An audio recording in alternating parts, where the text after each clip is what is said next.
Jesus, lover of my soul, let me to thy bosom fly.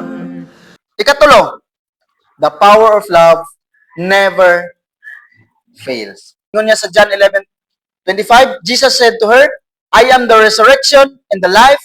Whoever believes in me, though he die, yet shall he live. And everyone who lives and believes in me shall never die. Do you believe this? Mutuo ba mo ani? Ang kasultian ni mga kaisuran ni Jesus katong babae.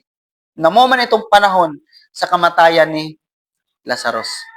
Ang paghigugma sa Dios wala gyud na failure. Namatay si Lazarus, nabuhi. So, kung mutuo ta sa atong Ginoong Hesukristo, I am the resurrection of life.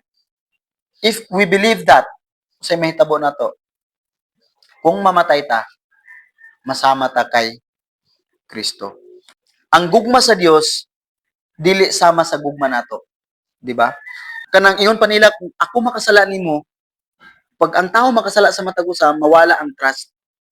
Di ba? Dili na mabalik ang trust. Pero ang Ginoo, kung kita makasala sa Ginoo, ang trust sa Ginoo naa kanunay sa tuwa. But pasabot, the power of love of God never fails. Dili mag-usab, dili sama sa atong gugma nga mag-usab mga kaigsunan. So, sa atong pagpahinapos, the love of Christ is not just a simple story. It is a reality that changed history and continues to transform our lives. He did not fail then, He does not fail now, and He will never fail. If your life is full of failures, the answer is Christ. The love that never falls short.